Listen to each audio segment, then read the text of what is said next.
Thanks, everyone. Well, I'm really excited to be talking to you today about learning and why a lot of the things that we believe are true about learning are actually completely false. So a couple years ago, there was a study done in the Netherlands and the UK where they gave teachers and educators a bunch of myths about education. And the researchers were really surprised to find that the teachers believed over half of these myths to be true.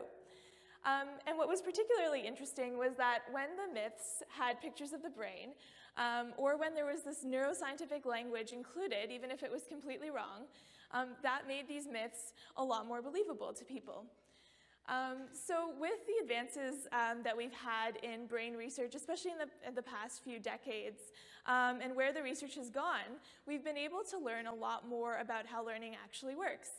But what's really interesting is that a lot of these findings have actually been translated pretty poorly into educational practice.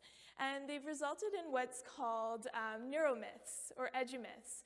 So ideas about learning and about the brain that we believe are true that actually are completely false.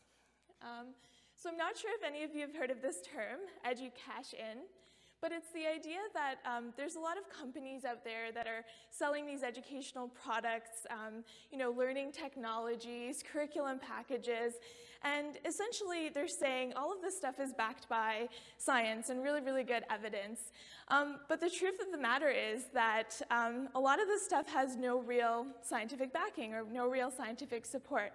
And so I think for educators then, it becomes really, really difficult to distinguish between what is real and what is not real when it comes to their educational practice. And ultimately, I think that really has a negative effect on the people that matter the most, the students and the learners. So I'm going to talk a little bit about learning styles. I'm going to do a survey first, though. So who here believes that they are a visual learner, that they learn better by seeing things? Okay, what about auditory? So you learn really well by hearing. Okay, and then tactile or kinesthetic, you like doing things? Awesome. So it's funny that all of you classified yourselves into one of those categories, or maybe more than one of those categories. It's not surprising because I know for me at least, I've been hearing about learning styles since I was in like grade 10 or something like that. But what may surprise you though is that learning styles actually don't exist. So that's one of the edumyths that's been floating around for a really, really long time. It is true that people do prefer certain learning styles. So you may prefer to learn in a certain way rather than another, and that can be based on a variety of reasons. But what the educational research has really shown is that just because somebody is taught using their preferred learning style doesn't actually mean that they'll learn better. So for example, if I teach a visual learner by showing you stuff, it doesn't mean that you'll learn any better than if I just give a mixed group of students the same method. So what actually really does matter when it comes to learning is the particular content that you're teaching. So certain types of content are better taught in certain ways than in others. And learning styles actually have nothing to do with it. And it's funny because if you go to like Google Scholar or PubMed or like even in your first research methods class in my master's, we learned that there's so much research supporting the idea that learning styles are completely false. Yet it's in our everyday terminology, in our language. You hear teachers talking about this to their students.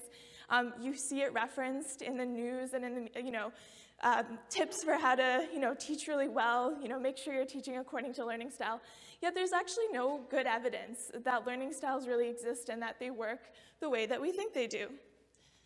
The other myth that I kind of want to debunk today is this idea of digital natives as well. So there's this idea that our generation of learners is super, super into technology, and we've grew up with technology, so we really enjoy it. And in fact, that we learn better when we're taught exclusively using technological means. And again, the truth behind this is that it's not entirely true. So although we do definitely use technology probably more than our parents did or past generations, we definitely associate, I think, the technology more so with socialization, with relaxation, and with fun than we do with learning. So although we may use technology for learning in some cases, it's been shown that people associate technology much more with non-educational things. And so this means that students perhaps don't know how to use technology for learning as well as we think they do.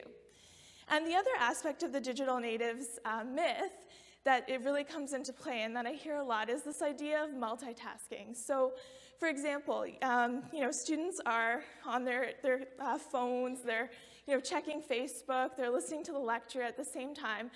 And so it's easy for educators and for teachers to say, well, my students must be really good multitaskers.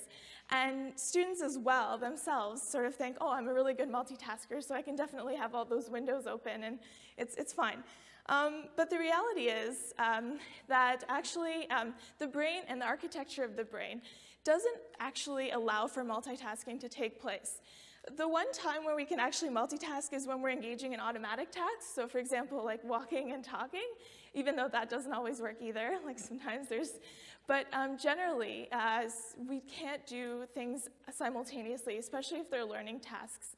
We can't engage in those things at the same time. But what we can do is actually it's something called task switching.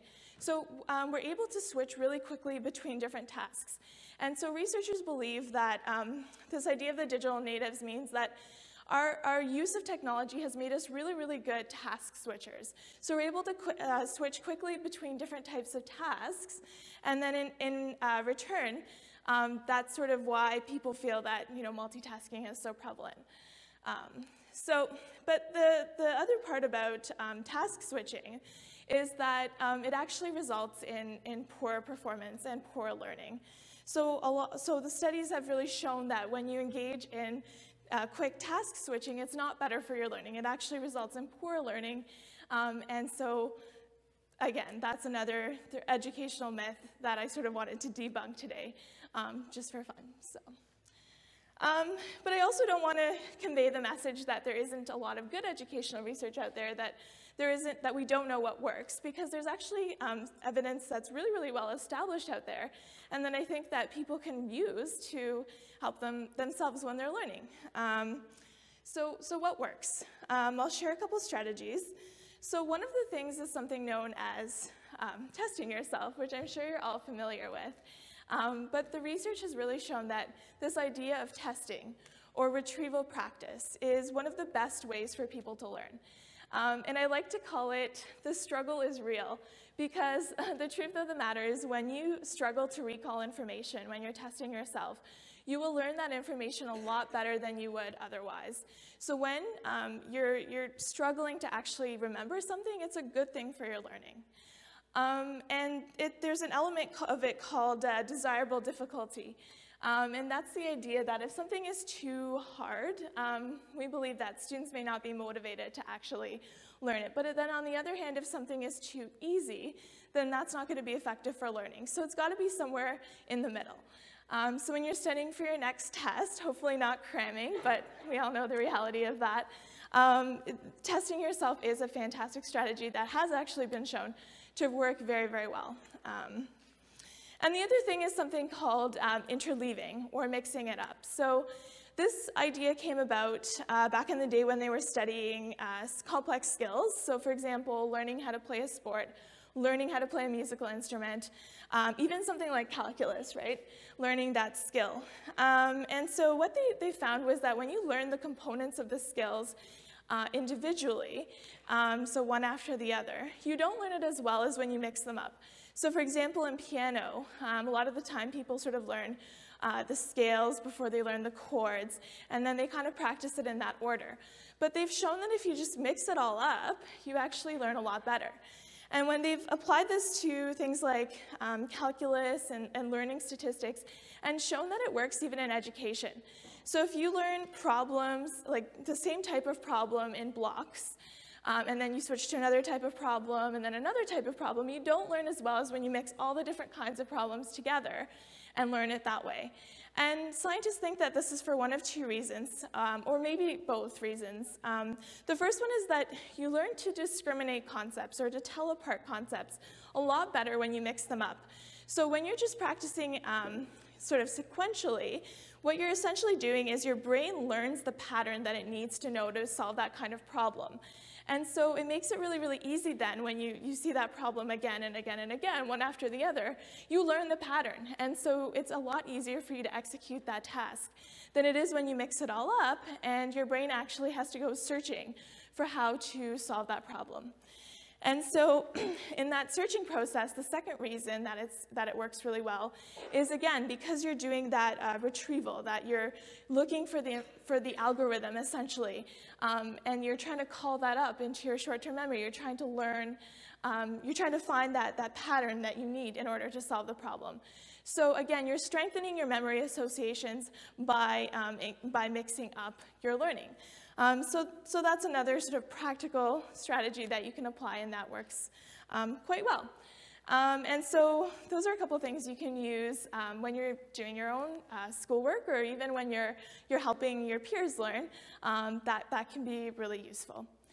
And so the other thing that I really want to emphasize in this talk is, and I think it applies to all research, but also educational research, is that a lot of the times when we do research, like I'm a researcher in medical education, there may be some of you here who are researchers, we are really, really bad at communicating our research findings to other people, except for people just like ourselves. So whenever we write an article, it's aimed for other researchers. It's not aimed for the people that are going to be using that information at the end of the day. So in the case of education, this problem happens all the time. Like, we write an article about what works, but that article never ends up making it to the people who are going to be practically applying that information. And so I'm a huge advocate of this idea of open dialogue, knowledge translation, having open conversations between the end users of information and then also the people that are creating the information. Yeah, and I think in education too, what that will lead to is educators will be able to tell us, the researchers, well, these are the practical problems we're having in the classroom. These are sort of the feasibility issues and the contextual issues that we're having applying your work. And then that will help us as researchers be able to help solve those problems. And it will also make them feel more comfortable using our work, knowing that we've considered their side of things as well. And I was at a conference recently at McMaster, the Symposium on Education and Cognition, where for the first time we actually had a workshop on knowledge translation in education, which may not sound very cool, but I think actually it's a huge advance in the way that we think about educational research. And so in that, we talked about how a lot of educators don't have the time to really be looking for this kind of research, and they don't even have access to it. And when we write about our research, we write about it in language that only we can understand. Like, the average person doesn't necessarily understand what we're talking about or how they can practically apply what we found into the classroom. So that's why, I'm a huge fan of this open dialogue, and I really encourage people to think about that when they're engaging in research and when they're writing these kinds of articles from an academic standpoint, is how is the end user going to benefit from this information? So I think venues like this, ways of communicating at conferences where usually when you go to an academic conference, you only see other academics. I think it would be useful to have these open venues where people who are using the research and people who are creating the research can come together. So I think that's kind of where I'll end off, is just with that idea of open dialogue, and when we sort of move away from the pedagogical past, as I like to call it, and advance ourselves into the 21st century, I think we need to shift towards really thinking about how we can take all the educational research that's out there, because there's a whole lot of it out there, and how we can really move that theory into practice, and making sure that we're moving the good theory into practice. So thanks very much.